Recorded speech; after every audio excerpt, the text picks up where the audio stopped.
अस्सलामुअलैकुम दोस्तों। आप देख रहे हैं ब्रेन फ्यूल टीवी, कानून को हर घर तक पहुंचाने का मिशन।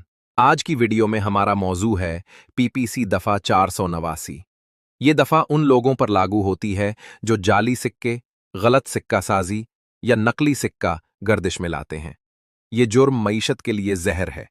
जाली सिक्का या करेंसी लोगों के एतमाद को हिला देती है और पूरी मार्केट को नुकसान पहुंचाती है। दफा 489 ऐसे अफराद के लिए सख्त कानून है जो नुकसान पहुंचाकर नाजायज फायदा उठाना चाहते हैं। हम जानेंगे कि इस दफा के तहत कौन कौन सी हरकत जुर्म बनती हैं और इसकी सजा कितनी संगीन हो सकती है। कभी सोचा है कि हाथ में पकड़ा हुआ नोट असली भी है या नकली? देखें, जाली करेंसी एक ऐसा संगीन मसला है जो पाकिस्तान में किसी को भी किसी भी वक्त मुतासिर कर सकता है। लेकिन सवाल यह है कि इससे निपटने के लिए हमारा कानून कहता क्या है। तो चलें, आज पाकिस्तान पीनल कोड के सेक्शन 489 को जरा आसान जुबान में समझते हैं। ये वही कानून है जो जाली नोटों के खिलाफ हमारी मईशत की ढाल है। अच्छा, इस मसले को समझने का सबसे आसान तरीका एक मिसाल से है। ज़रा तसव्वुर करें कि कोई शख्स फिल्म देखने के लिए घर पर ही अपनी टिकटें खुद छाप ले और फिर उन्हें इस्तेमाल भी कर ले। ये तो सीधा सीधा धोखा हुआ है ना।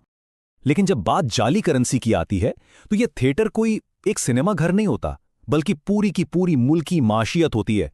और जब यह थिएटर कमजोर होता है तो इसका असर हम सब पर पड़ता है।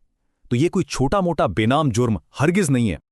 तो असल बात यह है कि जाली करेंसी सिर्फ कागज का एक बेकार टुकड़ा नहीं है। यह हमारी मईशत की बिल्कुल बुनियाद यानी एतमाद पर एक सीधा हमला है। जब लोगों को अपने ही पैसों पर भरोसा ना रहे तो सोचें, पूरा मालियाती निज़ाम ही खतरे में पड़ जाता है।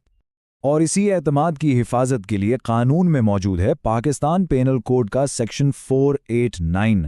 ये कोई एक कानून नहीं, बल्कि समझें कि कानून की एक पूरी शील्ड है। सेक्शन 489A से लेकर 489E तक, जो जाली करेंसी बनाने, उसे इस्तेमाल करने, पास रखने या बेचने कर्ज हर पहलू को एक संगीन जुर्म करार देती है। तो आइए एक जाली नोट के सफ़र को शुरू से आखिर तक देखते हैं। ये बनता कैसे है, मार्केट में कहाँ कहाँ जाता है और कानून इसके हर कदम पर अपना शिकंजा कैसे कसता है। यहां पर कानून की खूबसूरती नजर आती है। ये सिर्फ एक जुर्म को नहीं पकड़ता, बल्कि पूरे के पूरे नेटवर्क को ही जड़ से उखाड़ता है। जरा सोचें, पहले मरहले में नोट बनाना, जो कि 489A है, फिर उसे मार्केट में चलाना यानी 489B, फिर किसी का उसे अपने पास रखना 489C, और तो और नोट बनाने का सामान रखना भी 489E के तहत जुर्म है। कानून ने कोई कसर नहीं छोड़ी। चलें अब इस जुर्म के 3 मरकजी किरदारों से मिलते हैं। पहला है फोर्जर यानी नोट बनाने वाला, जिसे सेक्शन 489A पकड़ता है। दूसरा है स्पेंडर यानी वो शख्स जो जानबूझकर इस नोट को चलाता है, जो 489B की जद में आता है। और तीसरा है होल्डर, जो इसे इस्तेमाल करने की नीयत से अपने पास रखता है और इसे 489C का सामना करना पड़ता है। और ये एक बहुत बहुत अहम नुक्ता है। कानून सिर्फ नोट छापने वालों के पीछे नहीं है। अगर कोई जानबूझकर जाली नोट आगे बढ़ाता है तो वो भी उतना ही बड़ा मुजरिम है।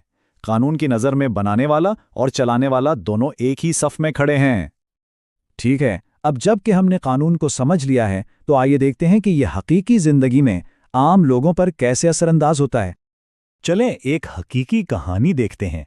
राशिद को एक बड़ी जबरदस्त डील मिलती है, रियायती कीमत पर 5000 रुपए के नोटों की गड्डी। उसे दिल में शक तो होता है कि भाई ये जाली हो सकते हैं, लेकिन लालच आड़े आ जाती है और वो एक बहुत बड़ी गलती कर बैठता है। वो इनमें से एक नोट लेकर अपनी करीबी किरियाना की दुकान पर कुछ खरीदने की कोशिश करता है, ये सोचे बगैर कि इसका ये एक छोटा सा कदम उसे सीधा कानून के कटघरे में खड़ा कर देगा। लेकिन दुकानदार होशियार निकला। उसने जालसाजी को फौरन पहचान लिया और बिना देर किए पुलिस को इत्तला कर दी। राशिद का सस्ता सौदा अब उसे बहुत महंगा पड़ने वाला था।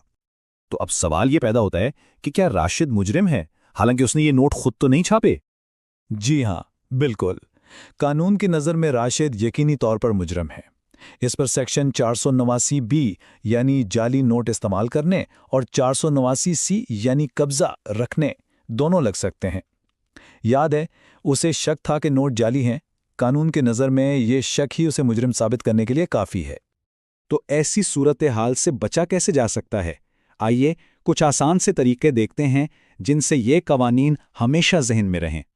पहला तरीका है FAKE, कैश। इसे ऐसे याद रखें, अगर कोई भी नोट फोर्ज्ड यानी जाली, ऑल्टर्ड यानी बदला हुआ, कैप्ड यानी रखा हुआ या एक्सचेंज्ड यानी लेन देन किया गया हो तो इसका नतीजा क्या होगा? क्राइम यानी जुर्म, अरेस्ट यानी गिरफ्तारी, स्ट्रिक्ट पेनल्टी यानी सख्त सजा और ह्यूज रिस्क यानी बहुत बड़ा खतरा। दूसरा अहम नुक्ता, जाली नोट हाथ में तो साबित करें कि आप नहीं जानते थे। कानून में सबूत का बोझ अक्सर मुल्जिम पर आ जाता है, यानी अदालत ये पूछ सकती है कि आखिर किसी को कैसे नहीं मालूम था कि ये नकली है। इसलिए हमेशा मोहतात रहना जरूरी है।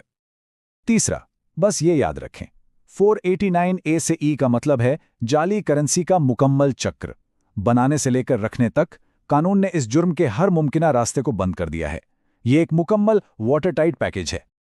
और आखिर में राशिद की कहानी हमेशा याद रखें, असली एहसास जाली सौदा। अगर कोई डील इतनी अच्छी लगे कि सच न लगे, जैसे डिस्काउंट वाले नोट, तो वो तकरीबन हमेशा ही गैर कानूनी होती है।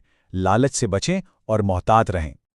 तो आखिर में सबसे अहम बात यह है, सेक्शन 489 जाली करेंसी को सिर्फ एक धोखा नहीं समझता, बल्कि कौमी एतमाद पर एक हमला मानता है। और यही वजह है कि ये कानून बनाने वाले से लेकर आखिरी इस्तेमाल करने वाले तक किसी को भी नहीं बख्शता। और आखिर में एक सवाल सोचने के लिए, जब बात जाली करेंसी की हो तो एक अच्छे सौदे की असल कीमत क्या होती है?